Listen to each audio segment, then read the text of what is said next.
Welcome my friend, स्वागत है आपका मेरे channel the best tailor the best fashion designer में। माय फ्रेंड, आज आपको दिखाने वाले हैं कि किस तरह से अपने घर पर ही रहकर अपने बच्चों के, बड़ों के या किसी प्रकार के भी अगर पैंट ब्लेजर अगर फट गया है तो आप उसे सिल सकते हैं अपने घर पर ही।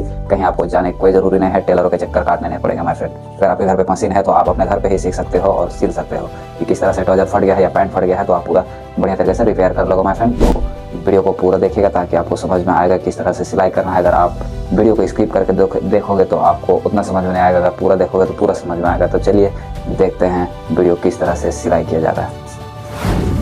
माय फ्रेंड, यहाँ पे देखिए किस तरह से कितना बड़ा फुट गया है दोनों पैरों के बीच में। यह फुट गया माय फ्रेंड तो काफ़ी परेशानी होता है। ये आप काफ़ी पहन नहीं पाएंगे अगर इसका रिपेयर नहीं होगा या जब तक सिलाई नहीं होगा तब तक आप इसे नहीं पहन पाओगे माय फ्रेंड। ये देखिए किस तरह से सिलना है, ये देखिए इस तरह से तो सिलाई करना है और इस तरह से भी सिलाई करना है। आप किधर से भी सिल सकते हैं, लेकिन इसका सबसे बेस्ट फॉर्मूला यही है कि आपका जो इनर साइड है, जो आपके जंग है, वो अंदर साइड से पहले उसको सिलाई करना है। उसके बाद आपको बैक एवं फ्रंट की सिलाई करना है। तो ये देखिए माय फ्रेंड, सबसे पहले इस तरह जहाँ तक सिलाई हुई है वहाँ तक आपको सिलाई कर लेना है।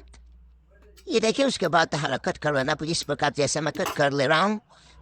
और ये देखिए अब ये फ्रंट एवं बैक को पकड़ के सीधा खींच लेना है और उसके बाद मशीन से इस तरह से मशीन पे लगा लेना है।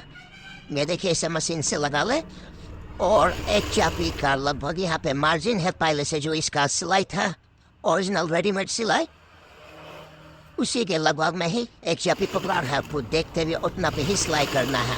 अगर पैंट अच्छी कंडीशन में है तो इतना दबाएं और ख़राब कंडीशन में है तो आपको एक बीता भी दबाना पड़ सकता है माय फ्रेंड। पैंट की फंक्शन ख़राब हो जाएगी, कोई दिक्कत नहीं है। देखिए यहाँ पे मैं डबल सिलाई भी करूँगा क्योंकि अभी यह पैंट का हालत काफ़ी अच्छी है बाइक में चढ़ने के कारण। यहाँ पे फट जाता है अक्सर लोगों के बाइक पे चढ़ने के कारण, सीढ़ी पे चढ़ने के कारण या पैर अचानक उठाने के कारण, फुटबॉल खेलने के कारण ऐसे यहाँ पे फट जाता है माय फ्रेंड। तो ये देखिए सिलने का सबसे आसान तरीका इसी तरह से आपको सिल लेना है। जैसे मैं सिल रहा हूँ धागा को कट कर लेना। अभी आप समझ रहे होंगे कि यहाँ पे सिलाई खत्म हो गई, लेकिन आप गलत है माय फ्रेंड। अभी इसके ऊपर देख लेना है और चापी सिलाई यहाँ पे एक लब पे सिलाई लगी हुई है, तो ये सिलाई भी ऊपर से कंप्लीट कर देना है, नहीं तो पैंट जल्दी फट जाएगी। ये देखिए यहाँ पे अभी मैं एक लब पे भी सिलाई मार दे रहा हूँ ताकि देखने में भी खूबसूरत लगे, अच्छा लगे, ब्यूटीफुल लगे। या ऊपर से फर्स्ट में ही सिलाई है तो मारना होगा। ये देखिए उसके बाद धागा इस तरह से तोड़ ले माय फ्रेंड। अगर वीडियो अच्छा लगेगा तो लाइक कर देंगे, मेरे चैनल को सब्सक्राइब कर देंगे। ये देखिए उसके बाद सारा धागा कट कर लेना है ऊपर नीचे से और यह पैंट पहनने के लिए रेडी हो जाएगा माय फ्रेंड। अब इसी तरह से सिल सकते हैं, हम पहन सकते हैं। पैंट को उलट लें और देखते हैं, आजमाते हैं कि किस तरह से इसका फिनिशिंग आया है माय फ्रेंड। ये देखिए काफ़ी मज़ेदार। थैंक यू, मिलते हैं नेक्स्ट वीडियो में। गेरा काफ़ी शानदार।